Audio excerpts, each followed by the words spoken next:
బరువు తగ్గడం కోసం నన్ను కాంటాక్ట్ క్లయింట్స్ని అడిగే క్వశ్చన్స్లో మీరు ఇంతకుముందే డైట్ ఏం చేస్తున్నారా అని అడుగుతుంటాను.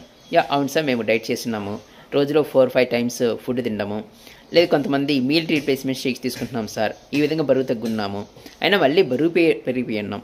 ఇక్కడ వీళ్ళు చేసేది ఏంటంటే క్యాలరీస్ తగ్గిస్తుంటారండి. క్యాలరీస్ తగ్గించి డైట్ చేయడం వలన ఇనీషియల్గా బరువు తగ్గుతారేమో, తర్వాత ఫ్యూచర్లో మళ్ళీ ఆ బరువు తగ్గిన తర్వాత క్యాలరీస్ పెంచేస్తుంటారు, ఆటోమేటిక్గా బరువు పెరిగిపోతారు. అంటే క్యాలరీస్ తగ్గిస్తే బరువు తగ్గుతామైతే అంటే కనుక క్యాలరీస్ పెంచితే బరువు పెరిగిపోతాం కదా. ఇంత చిన్న లాజిక్ ఎలా మిస్ అయిపోయినా మీరు అందరూ కూడాను. కాబట్టి ఇక్కడ మనం చేసిందల్లా మన పొట్టకి సరిపడినంత మంచి ఆహారం, రుచికరమైన ఆహారం తింటూ మనం బరువు తగ్గచ్చు. బరువుతో పాటు రకరకాల ఆరోగ్య సమస్యలను తగ్గించుకోవచ్చు. వీటి గురించి సైంటిఫికల్గా తెలుసుకోవాలంటే కనుక మీరు చేసిందల్లా నేను కండక్ట్ చేసి fat loss awareness session attend అవ్వడమే. ఈ సెషన్ ఎలా అటెండ్ అంటే కనుక ఈ వాట్సాప్ గ్రూప్లో జాయిన్ అవ్వండి and me health assessment details share చేయండి. ఈ వీడియోని మరింత మందికి షేర్ చేయండి. Thank you.